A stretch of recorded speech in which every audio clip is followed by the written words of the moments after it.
Hello everybody, and welcome back to my channel.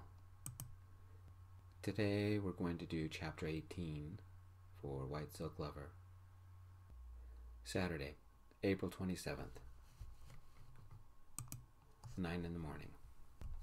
Tomas, my favorite jacket was missing. I only had it for a couple of weeks, but no one could find it. I liked that jacket. It wasn't one of Maya's. I gave that one back, but one she had ordered especially for me. I didn't think I needed to put one of Coby's squealers in the pocket. If I'm not careful, I'll probably disappear too. I wish I was back with Coby on Platinum. Was that only last weekend? Saturday morning, El Paso, I think. Too many cities, too fast, and no matter what I do, I'm exhausted. I fell asleep talking to Coby last night, only to wake up hours later. His phone had tilted, angling on his belly button and the skin he's afraid to show. It's not bad, but for him it is. Every night we called each other. He told me about college. I told him about life on the road. I sat at an outside table at the restaurant in our hotel, an egg, bacon, and onion omelet in front of me. It came with a fresh salsa that was divine, not too hot, and a little smoky. My laptop was out, open to the file that Dr. Garnier had made for us, and amended with the new information Monica and Coby had found. So many articles. Jerry stopped speaking when he learned about it and went white. I thought I would have to call an ambulance for less. The way he held his chest, I thought he was having a heart attack. Most of it was on one website, Entertainment Wasteland, the news they don't want you to know. Curtain Call 234 was very popular. Right on their homepage was a tab to all the articles about Sterling Locke. With one click, I wanted to throw up. Article after article is about my alter ego. It dated back years, almost to the beginning of my career. Everything it said about Sterling Locke was spot on. Somebody I've known for years was betraying me, and that left a sick feeling in my gut. After I took a bite of the omelet, I looked at some of the minor articles. Nobody thought them important, but I guess I'm into pain. Many are recent auctions. The first one was a baseball cap worn by Sterling. The record company markets so many caps and t-shirts, there was no way to tell if it was genuine or not. The next one was a pair of sunglasses, also worn by Sterling. I've been through so many of those. They could also be fake. Maybe that's why I've lost so many. Somebody's been stealing them. I looked closer. A Mach 6 pair with custom lenses, priced at $1,500. Those were mine. I splurged because the tour had started and I was miserable. I'd hoped a little gift for myself would cheer me up. It did, until I lost them. Something inside me went cold and brittle. A 234 tattoo. It looked like one of my decals. We've never marketed them, but it could also be a copycat. Next was the mesh tank that also looked like one of mine. The auction had ended, and it went for $5 grand. Somebody made money. Maya might know if it was the missing one. I sent her a text and the link. There's no rush. The auction ended a week ago. The seller? Once again, Curtain Call 234. 3 items later, I found sheet music from the band. I know it's one of ours because I recognize the handwritten notes. Javier's music, with chord adjustments scribbled in the margins. It was for one of the new songs, Dancing in the Sheets. Javier had sworn because one of his strings broke mid-song. It didn't take me long to go through the rest of the list. Javier's broken strings, big surprise, an amp cord, Lindsay's hand brace, an empty water bottle, more music, drumsticks. Lindsay's sheet music with a complete rewrite that simplified the chords. I made notes as to the items I thought were ours. I typed in a seller search. Curtain Call 234 had a reasonable feedback, sold a lot of items, all related to Sterling. Some of them, like the shirt and the music, looked too familiar. I pulled out my phone and called Jerry. Jerry, do you have time to look at something? I've been diving into the information Dr. Garnier, Coby, and Monica found. No time, so make it quick, Jerry said. I gave him the website and ID and scrolled through the listings while he looked at it. Have you seen these prices? Whoever this person is, they've made a lot of money off of us, Jerry said. One of the newest items? The pants that were way too tight. I don't mind if somebody stole those. 2 listings later was a conga drum. What do we do about it? Another link. One of Javier's custom guitar picks with our logo on one side and Sterling lock on the other. $500. And another. My workout gloves. $900. And my socks? They went cheap at the bargain price of $150. And a pair of my dirty boxer briefs? My underwear? Really? $2,000 in climbing? Then I went into shock. The rough draft of the song I wrote for Coby when I had first titled it Lust. Nobody should ever see a song in that state. Nobody was ever supposed to see that song. My dressing room was somebody's shopping mall, in spite of me locking the door. If we knew who it was, Jerry said, we could press charges for theft or larceny. With the money they're making, would it qualify as embezzlement or grand larceny? At the very least, we can fire them. Are you sure you can't get anything more? I shook my head, even though it wasn't a vid chat. Dr. Garnier, Coby, and Monica pointed us in the direction. The rest is up to us. Can we arrange a mandatory crew meeting that everyone must attend? What do you have in mind? Jerry said. A simple chat about this. Maybe if we tell everybody what's going on, we can scare the person into stopping, I said. Jerry sighed. One more thing to worry about. I'll talk to Les. Maybe we can set it up before the concert. Something's bothering you. Is something else missing? I asked. I just had a fight with my son, Jerry said. Bad one? I asked. Yep.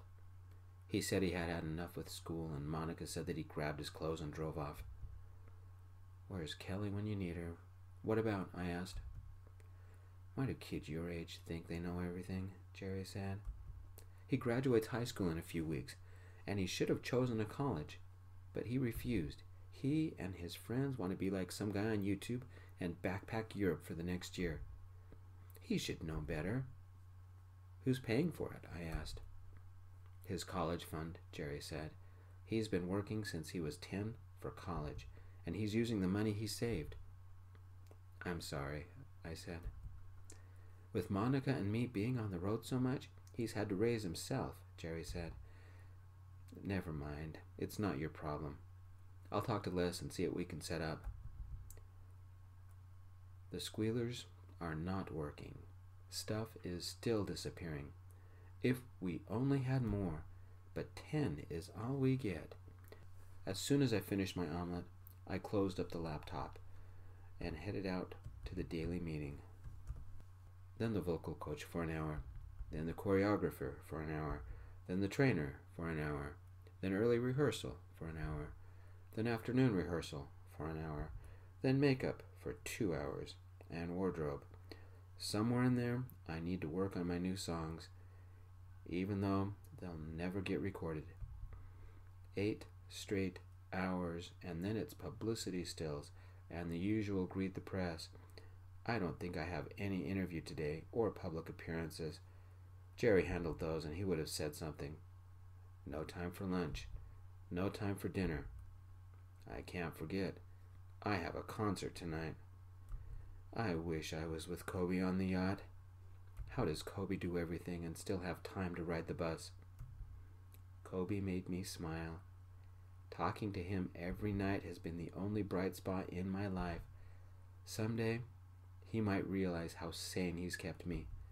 A struggling music student a couple 1,000 miles away makes no money whatsoever, and I depend on him. I wish he was closer.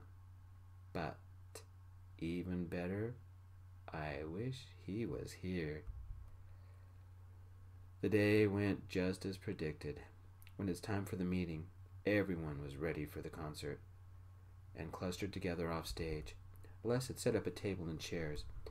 As I sat on one end of the table, Les and Jerry sat in front, and most people took a seat. Javier remained standing, doing finger exercises with his pick. "We have some more information about the thefts and the leaks," Les said, turning his laptop around to the Entertainment Wasteland website.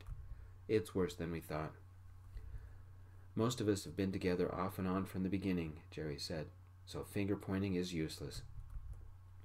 I folded my arms, careful of the neck tattoo, and said, "It could be anybody, but it gets worse. This person or persons go by Curtain Call 234 and have been auctioning our stuff for most of the tour." "Les, can you show them?" Les flipped through the screens, displaying the auctions. A new auction had appeared since this morning. My personal jacket. "Son of a," Maya said and left. "I estimate 10 grand just from this list alone," Jerry said, "and it only goes back a month." Javier stopped his finger exercises and held the pick steady. "Do you mean somebody has made 50 grand or more from my guitar picks? I'm in the wrong business." "Those are just little things," Sam said. Maya came back. "Not the jacket. It's 2 grand. 2 grand? Sam said. "Tomas, you can easily afford that. What's the big deal?"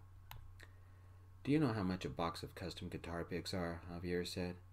"I don't just use them to play. I give them out at signings or toss them to fans. It's fun to give them out.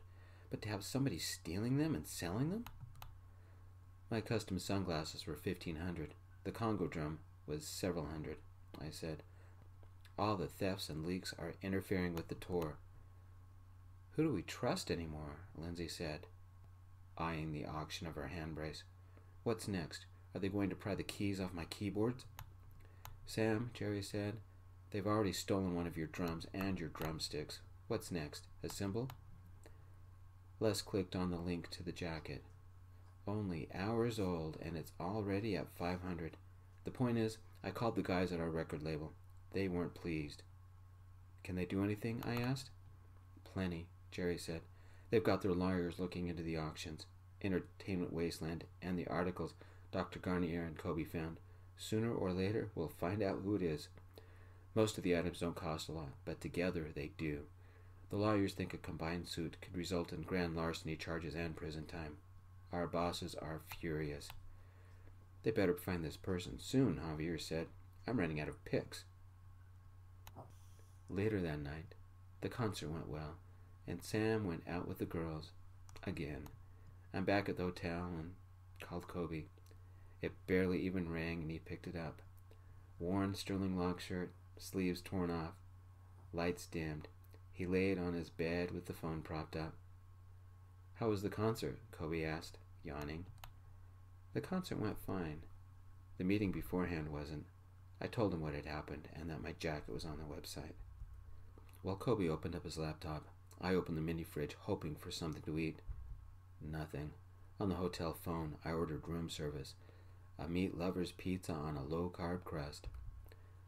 "I can have Dr. Garnier run one of the new auctions," Coby said. "Maybe something will turn up." I fell on my bed, holding the phone above me. "Not tonight. I am too tired and too depressed. I like that jacket." "At its current price, I could buy your jacket," Coby said. "You could?" I asked. Coby rolled over and rubbed his tattoo. "I wouldn't be able to eat for 6 months, or pay tuition, and who needs electricity?" "Electricity is overrated," I said. "Except for phones and computers and lights and everything else. Who needs it?" "How can I cheer you up?" Coby asked. Propping my head on my arms, I told him my idea. "Be my date this coming Friday. Have you ever been to an album release party? Tuxedos, caviar, the richest people you've ever met." "Does the cliche poor, struggling college student mean anything?" Coby said. "Besides, I don't eat fish eggs, or any eggs. I'll pay for the airfare and tux. The record label will pay for the food and hotel. It's another cheap date, just like Platinum. What do you say?" "Sounds like I'm leeching off of you. What's Jerry or Les think about this?" Les is fine with it. I never told Jerry, I said. Besides, I need you for a very important job. Coby adjusted the angle of his phone. What's that? You get to keep me from going crazy, I said, and you get your wish. You can have Sterling all to yourself.